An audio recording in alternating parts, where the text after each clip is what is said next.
ஓம் நமச்சிவாய. பொதுவாக ருத்ராட்சம் அணிஞ்சாலே சாமியாராக போயிடுவோம் அப்படின்ற நம்பிக்கை எப்போதும் பரவலாக இருந்து வருது.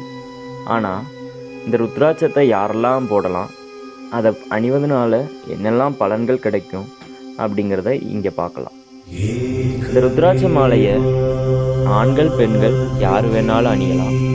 அது மட்டும் இல்லாமல் ருத்ராட்ச மாலையை எந்த நேரம் வேணாலும் அணியலாம். முக்கியமாக குளிக்கும்போது ருத்ராட்சத்து மேலே பட்டு அதிலிருந்து வரக்கூடிய தண்ணீர் நம்ம உடம்பு மேலே விழுகிறதுனால அது மிகவும் பலனளிக்கும்னு சொல்கிறாங்க. அது மட்டும் இல்லாமல் அதிகமாக பிரயாணம் செய்பவங்க இந்த ருத்ராட்சத்தை அணிகிறது ரொம்ப பலனளிக்கும். சில நேரத்தில் புது இடத்துக்கு நம்ம போனோம் அப்படின்னா அங்கே நம்மளால் தூங்க முடியாது. எதுக்காக அப்படின்னா, பொதுவாக நம்ம உடலில் சுற்றி இருக்கிற சக்தியும் அந்த சக்தி நிலைக்கு சாதகமற்ற சூழ்நிலையும் இல்லை அப்படின்னா நம்ம உடம்பால் அந்த இடத்துல நிலை கொள்ள முடியாது. இந்த சக்தி நிலையை சமன் செய்ய ருத்ராட்சம் ரொம்ப பயனுள்ளதாக இருக்கும்.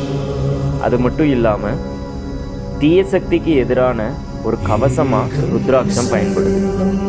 இந்த ருத்ராட்சம் யாராவது ஒருத்தவங்க உங்களுக்கு ஒரு தீய சக்தியை கெட்டது செய்யணும்னு அனுப்புகிறாங்க அப்படின்னா அதிலிருந்து பாதுகாக்கக்கூடிய ஒரு கவசமாக ருத்ராட்சம் பயன்படுது.